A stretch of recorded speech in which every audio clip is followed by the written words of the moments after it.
Alors on peut être surpris par cet évangile où plusieurs fois Jésus dit « Malheureux êtes-vous, scribes et pharisiens hypocrites, malheureux, malheureux êtes-vous, guides aveugles, malheureux êtes-vous, hypocrites », dit-il en s'adressant aux pharisiens. Alors je crois qu'il s'agit de ne pas mal comprendre cet évangile. Ce ne sont pas des paroles de malédiction, mais des paroles pour dénoncer le péché et donc exhorter à la conversion. Pour le dire autrement, dans l'Évangile, il y a bien sûr les béatitudes que nous connaissons et que nous aimons. Bienheureux êtes-vous, vous qui êtes pauvres, vous qui êtes miséricordieux. Donc des paroles de bonheur, même si c'est un bonheur au-delà des épreuves par le mystère de la croix, mais c'est quand même un chemin de bonheur. Mais le chemin de bonheur, c'est pas simplement l'adhésion à quelque chose de positif. Le chemin de bonheur, c'est aussi le renoncement à ce qui est mal. Et donc Jésus dénonce le péché et nous invite à la conversion. Les deux sont nécessaires, à la fois choisir le bien et s'éloigner de ce qui est mal. Et donc, dans l'évangile d'aujourd'hui, nous avons cette seconde partie, dénoncer ce qui est mal. Jésus veut notre conversion, pas simplement par les paroles, mais par les paroles et par les actes. Hypocrite et guide aveugle êtes-vous, dit-il aux pharisiens. C'est-à-dire, il dénonce l'écart entre le savoir et l'attitude intérieure des pharisiens, ceux qui restent dans les paroles, ceux qui manquent de franchise, ceux qui sont dans le double langage, l'incohérence ou le contre-témoignage entre leur vie et leurs paroles. Et les guides aveugles, c'est ceux qui ne montrent pas le bon chemin, le contre-témoignage. Alors oui, Jésus veut notre conversion.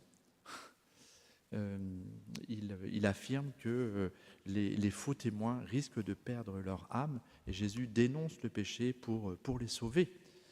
Alors, une autre manière d'aborder cet évangile, c'est comment accueillons-nous les corrections fraternelles. Lorsque Jésus dénonce le péché, lorsque Jésus nous montre ce qui est mal, est-ce que on dit non, non, non, pas nous, pas nous, pas nous? Ou bien s'il, dans notre vie de prière ou par nos lectures, il nous montre les endroits où nous sommes plus fragiles, est-ce que nous acceptons de reconnaître ce qu'il est en train de nous montrer? Est-ce que même dans notre prière, est-ce que nous lui demandons de nous montrer nos lieux de plus grande fragilité, nos lieux où une conversion est nécessaire? Ou bien au contraire, à chaque fois qu'il nous montre un lieu de conversion, eh bien, on rejette ça vite, rapidement, parce qu'on n'est pas dans notre zone de confort et on ne veut surtout pas voir ce qui va mal.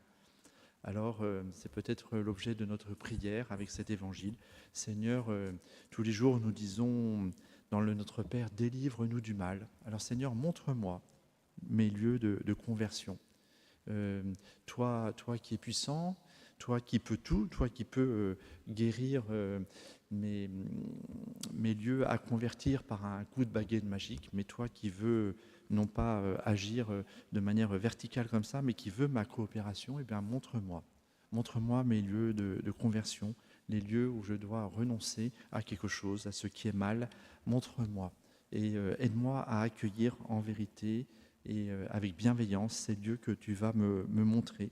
Jésus, oui, tu dénonces le mal pour me faire entrer dans ton royaume. Et je crois que c'est une grâce à demander eh bien, de se réjouir lorsqu'il me montre mes lieux de plus grande fragilité qui m'éloignent du royaume.